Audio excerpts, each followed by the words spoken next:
One of my favorite items in the kitchen is the ice cream scoop. What an incredible invention. I don't know how many bent spoons scattered the planet before some genius came up with this idea. It's designed not to bend and to scoop out even the hardest ice cream effortlessly. There's a lot of other things you could do with an item like an ice cream scoop. You could dig out the weeds in your garden. You could hammer a nail with it. You could use it as a paperweight. There are multiple uses for an ice cream scoop, but it functions best when used for the purpose its designer created it for. In the same way, I believe that you were created for a purpose. No one is an accident. Your purpose is your why. Why you get up in the morning. Why you do what you do. The way you do it. Every human being has an innate longing to be useful, to do something meaningful with their life. Our soul has a need for contribution, an inner yearning to make a difference somehow. And I find that your why is something you discover as much as something you decide. You might have heard the motivational statement, you can be anything you want to be. Really? Come on, that's not really true, is it? I'd rephrase it to say you can do anything you were created to do. As we think about our life, it's vital that we realize we have one life to live. This is it. It's not a dress rehearsal or a practice run.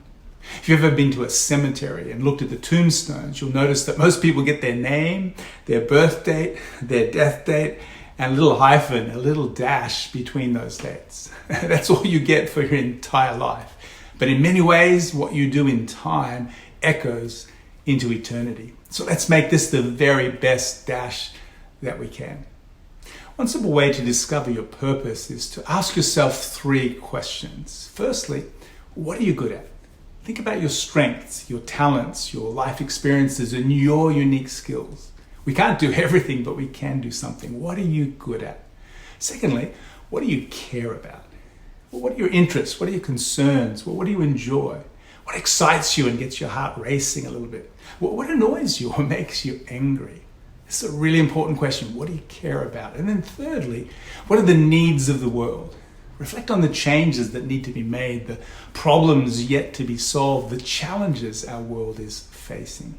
At the intersection of your answer to these 3 questions, what are you good at? What do you care about? What are the needs of the world? Is your purpose, your mission, your why?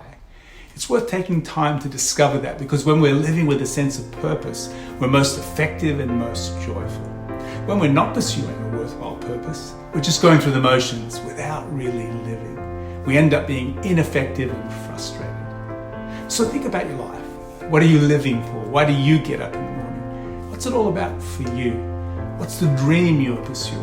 What has value and meaning for you? What's your why? Let's recap our main points. Firstly, I believe you were created for a purpose. Secondly, our purpose or our why is something we discover as much as something we decide. Thirdly, we have one life to live, so let's give it our best shot. And finally, living with a sense of purpose increases our effectiveness and our joy. That's all for today. See you next week.